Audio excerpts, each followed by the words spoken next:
Hello everyone and welcome to a new episode of Underground, the show that brings you the latest on social media platforms and on the blog sphere. I'm Al-Etejah Mu'adhin. In today's show, more voices concerning Arab world issues on social media platforms. Stereotyping, a problem extended to virtual life. Social media, a tool used to move against some brands and companies. And finally, some recommendations to social media users.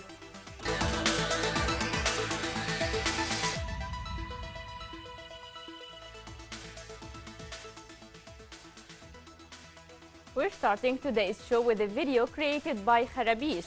Kharabish is a company that produces animated cartoons in Arabic language and tackles political issues in the Arab world.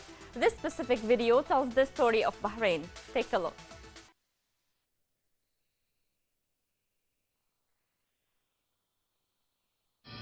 أنت مواطن، وستبقى مواطنا ما دمت مطيعا لطيفا معهم. ترضى بما قسموه لك من دون أن ترفع نظرك نحو أعينهم وتبقيها في الأرض. أنت مواطن فقط عندما ترضى بأي درجة يضعونك فيها. أنت مواطن صالح ما دمت تحزن لوحدك بصمت وتشكو لله في سرك دون أن يسمعك أحد، حتى أولادك. أما إذا امتعضت وأفأفت وتكلمت وصرخت واعترضت وقلت لا أنا مثلهم، أنا مواطن وأنت مواطن وكلنا مواطنون، حينها أنت لن تكون مواطنا. بالتأكيد ستنزع المواطنة من جوازك، ستعري هويتك. أنت حينها شيعي أو شيوعي، أصولي أو ليبرالي. أنت كافر بالتأكيد. أنت طماع، مدسوس، عميل. لا لا لا لا، بل رافضة.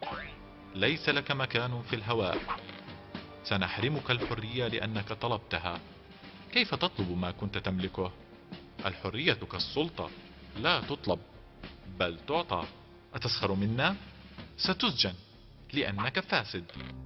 والتفاحة الفاسدة قد تفسد غيرها. افعل ما شئت، صرخ والطم كما شئت. الآن لن يسمع ضجيجك أحد، وإن مللنا سنقطع لسانك. تريد أن تضرب عن الطعام؟ لن نكترث، فهذه حريتك الشخصية. أنت حر، اضرب، مت من الجوع. انتهى، ليس لك وزن يذكر. ولكن هل تعلم؟ جوعك يؤلمني، جوعك أحرجني، جوعك أغاظني أكثر من صوتك، جوعك زاد من وزنك. يا للسخرية. سنعيد النظر. ربما كنت تصرخ من ضيق نعلك، ربما لم تكن تعترض.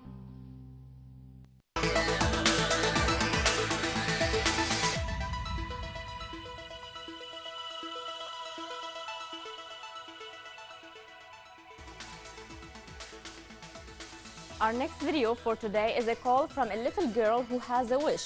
The wish she has is for Palestine. Take a listen. All your armies, all your fighters, all your tanks, and all your soldiers against the boy, holding a stone, standing there, all alone. In his eyes, I see the sun. In his smile, I see the moon. And I wonder, I only wonder, who is weak and who is strong, who is right and who is wrong. And I wish, I only wish, that the truth has a tongue.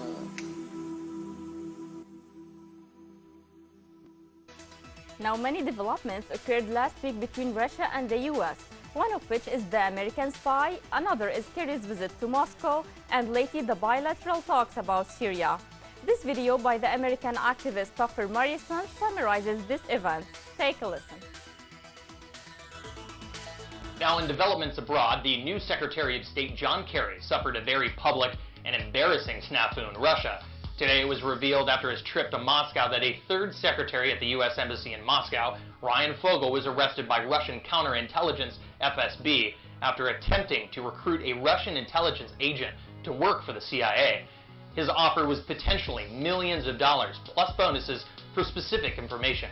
How Fogel was nabbed is still unclear, but perhaps this letter, replete with instructions, a CIA Dropbox disguised as an innocuous Gmail address, and one terrible blonde wig tipped them off. But the question is, why was Secretary Kerry in Moscow in the first place? It could have been to negotiate the release of Fogel, or it could have been spent discussing what bilateral treaties Barack Obama had broken, funneling guns into a Russian ally in hopes of a Syrian coup d'etat. Maybe it was both.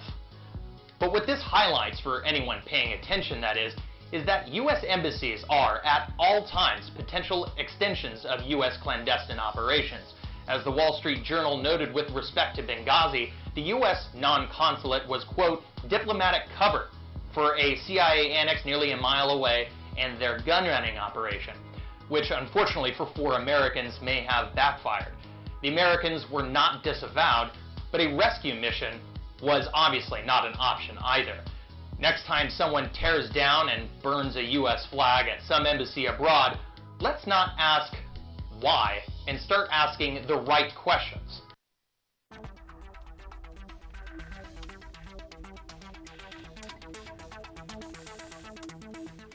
Moving on to the problem of stereotyping, which affects peace and human relations and feeds the clashes between civilizations. In a world where tolerance is most needed, people are still being judged by the outside. In a recent incident, a man carrying a pressure cooker in Michigan, USA, was reported by the neighbors to FBI and ended up interrogated by FBI officials and advised not to venture out again with a pressure cooker. This unexpected outcome to carrying a pressure cooker in the US triggered many comments on social media platforms. One commented, "So apparently owning a pressure cooker is a suspect behavior." Another added, "This is how terrorism works, simply by germinating fear, a very useful tool for controlling civil populations." And in a similar context, we have a video criticizing the stereotypes against Muslims in the online world. The video by Amina Kin passes a message. Take a look.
To talk more about the problem of stereotyping on social media, we're joined via Skype by Mrs. Isra Haidar, a blogger who started her blog against stereotypes called Hijabi.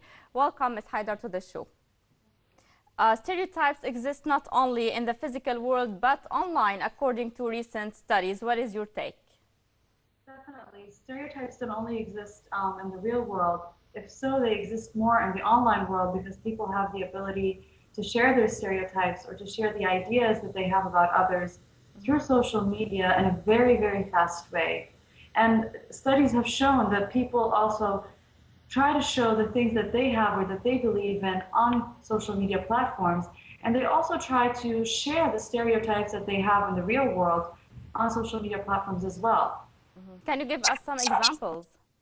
Well, for example, when we're talking about people who are obese, people who have certain disabilities, physical disabilities, we assume that we have a stereotype that they are less smart or they're unable to do things like normal people in the real world. This is what we believe. And so we can see sometimes people sharing pictures or videos, making fun of other people who are different on social media platforms as well. And if so, the ability to share this information is much faster, making stereotypes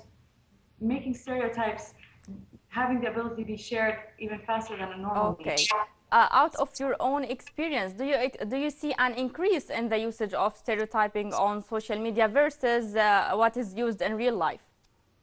Well, the thing is that with social media, we are able to show stereotypes in a different format other than simply writing words or saying something about someone else. And the fact that when we say something and other people are seeing it, our friends are seeing it, also means that it is increasing because the audience on social media platforms is much wider. And this is a much more serious issue.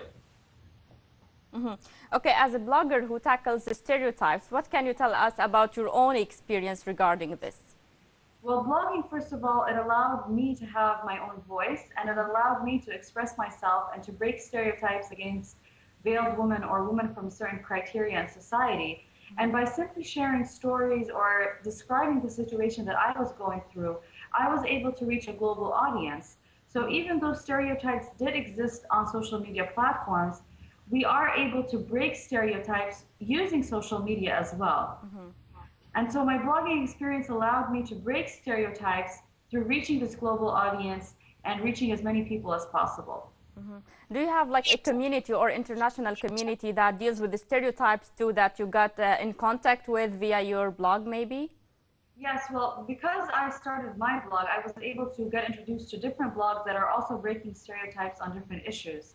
So not only the issue of the veil or the issue of being from a certain religion, but also issues of disabilities, different language. Sometimes people who are foreigners to a country also face stereotypes. So I got to be introduced to different bloggers who were also fighting the same cause. And again, we are able to speak at conferences regarding social media on how to break stereotypes using social media sites. So can we say here that social media helped you to get the feedback that you aimed for? Definitely. Social media, first of all, it allowed me to have a voice. It allowed me to express myself in a way that I wasn't able to do through traditional media. And second of all, it allows you to express yourself the way that you want to. You know, in traditional media, you either have producers or directors who are cutting things that they don't want to be shown on TV. And social media, you can say whatever you want, and therefore you can give the right message in order to break the stereotypes. Mrs. Isra Haidar, I would like to know if you have any suggestions for social media users or for them to fight stereotypes. I believe that everyone needs to be their own representative, so we shouldn't wait for someone to take initiatives for us, especially in social media because it's so easy. So my advice would be for them to take initiatives on their own. If you believe that you're being stereotyped against, or if you're seeing a stereotype that you disagree with, simply say why you disagree with it and try to prove your point and take initiatives. Thank you, Mrs. Isra Haidar. You are a blogger joining us today on Underground. Thank you. Moving on to a video of a talented man pouring tea. Wahan that tea is one of the favorite hot drinks in the Middle East region, and this man seems to enjoy serving it to people passing by.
Join us for more leads on Underground after this short break. Stay tuned.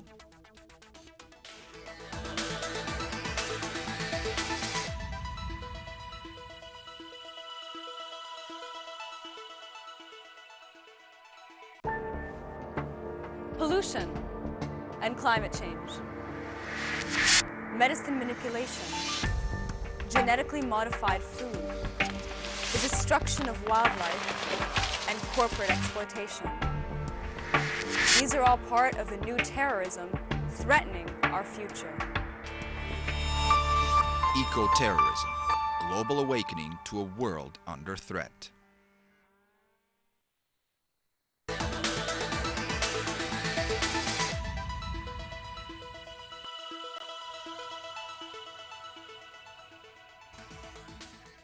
Welcome back. Take a look at this video by writer Greg Carber, who launched Fitch the Homeless campaign on social media. The video is a call for consumers to move against certain brands due to some companies' practices. Abercrombie & Fitch is a terrible company. Their CEO insists on only hiring attractive people, which is ironic because he looks like this. In addition, he has made a point of refusing to sell extra large or extra large clothing to women, because he doesn't want larger women wearing his clothes. Abercrombie & Fitch CEO and Old Biff lookalike explains this policy by saying, "In every school there are the cool and popular kids, and then there are the not-so-cool kids. We go after the cool kids. A lot of people don't belong, and they can't belong. Are we exclusionary? Absolutely." To make matters worse, when clothing is damaged, instead of donating it to the poor or unfortunate, they burn them. Abercrombie & Fitch only wants a certain kind of person to be wearing their clothes. Today, we're going to change their brand. I traveled to a Los Angeles Goodwill where I scoured the racks for donated Abercrombie & Fitch clothing. They were hard to find at first, and I began to worry that Abercrombie was sending representatives to the thrift shops to buy up all the clothes and thus keep them elite. But then, I had an idea. Where is, like, the douchebag section? Like, jackpot. Next, I headed to East Los Angeles, also known as Skid Row, the location of one of the largest populations of homeless people in America. It was time to do some charity. At first, people were reluctant to accept the clothing. But pretty soon, they embraced it wholeheartedly, and my expedition was a huge success.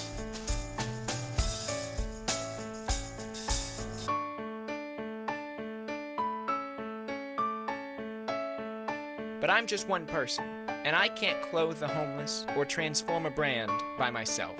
I'm going to need your help. So look through your closets, your friends' closets, and your neighbors' closets. Find all the Abercrombie & Fitch clothes you've mistakenly purchased, and give them away to your local homeless shelter.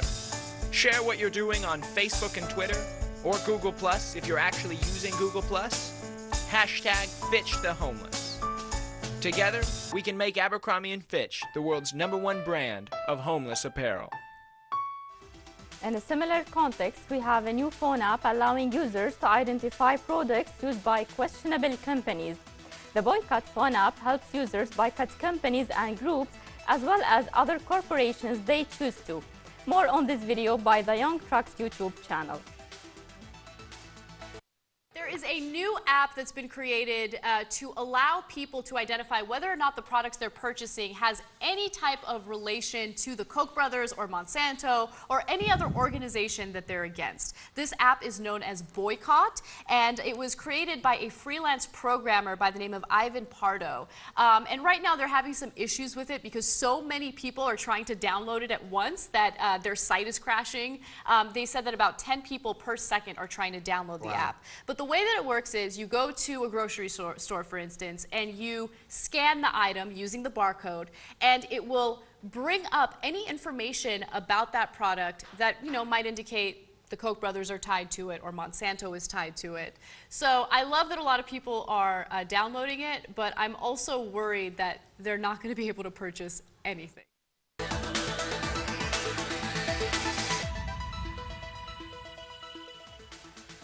Moving on to a video by Canadian astronaut Chris Hadfield, the latest before he returned to Earth after a half-year mission to the International Space Station. Hadfield had been tweeting his adventures and gained popularity due to his diverse videos on YouTube. This video is a song-like comment to go back to Earth and scored more than 13 million views in 5 days only.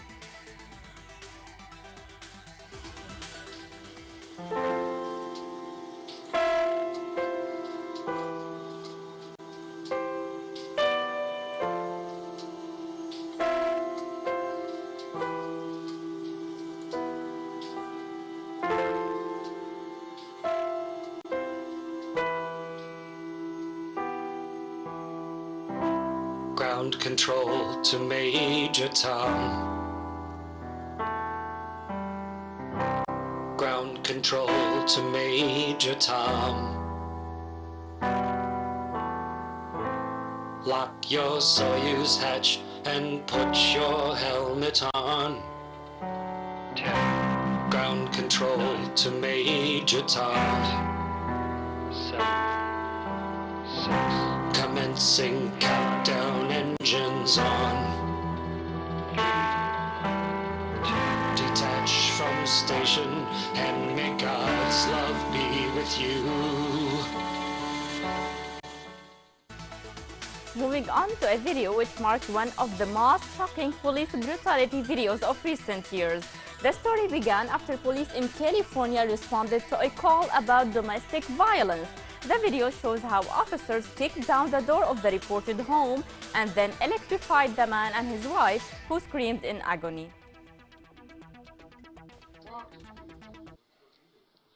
I'm recording everything that's happening now. Stop talking because they're talking about it. You're going to come inside? Without a warrant? You're going to come inside without a warrant? Probable cause, you're going to kick my door down. There is no domestic violence. There is no domestic violence. Between two people, I'm right here.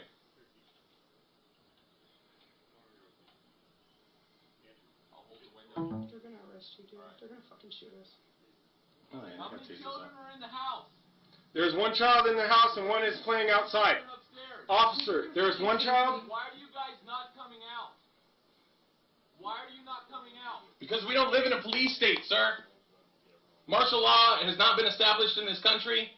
Okay, can you do us a favor? All get down on your ground, get down on the ground, and put your hands behind your back, because we're going to kick the door. He can't record if his hands are behind his back. We need documentation of this violation of their civil rights.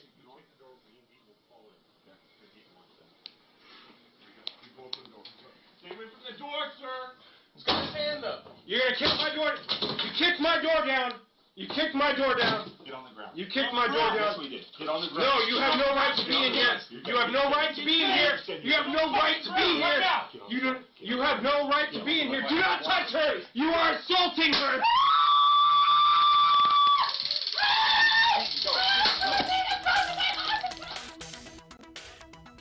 The publisher of the video said in the description, "These officers do not believe in the Constitution or the right it protects." Another commented, "It's too easy to become a cop and to stay as one, even if you screw up and are corrected, as in this example." And finally, to you all saying, "Oh, it's okay, they're the police," enjoy your slavery. It has already started and it won't end until you, deep inside, recognize what is right and what is wrong. Moving on to some technology leads. A video was published by Google enabling users to send money online. The video shows how users can quickly and securely send money to friends and family within the US by using Gmail and Google Wallet. Take a look.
Another video on how to target customers on social media. The increasing independence on social media to do marketing led to a need to connect with the new customers and to provide insight and real information about things they care for. Now let's listen to some recommendations from the marketing consultant Tim McGravy.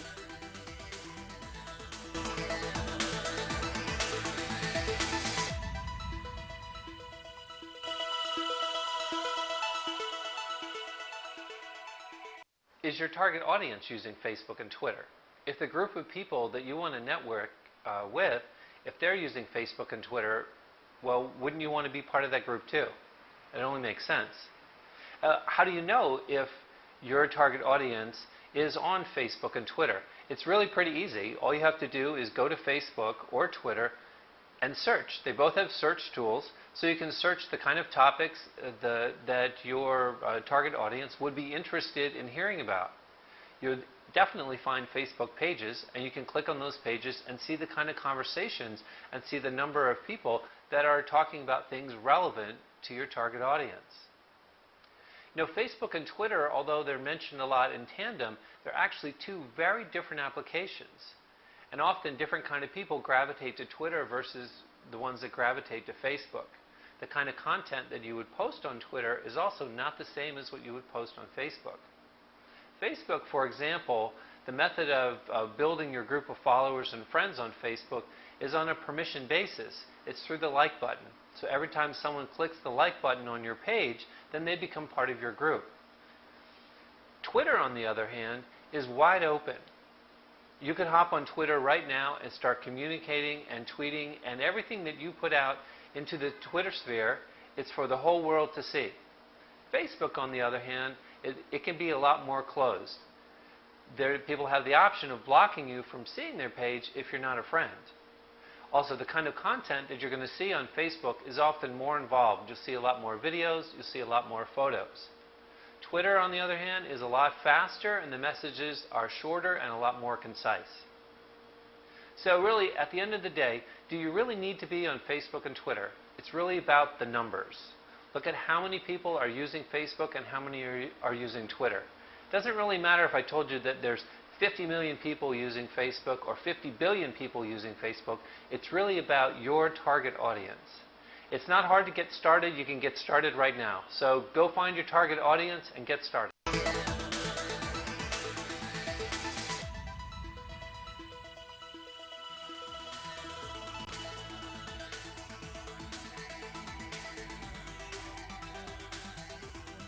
Now, can a Facebook page hurt your family law case?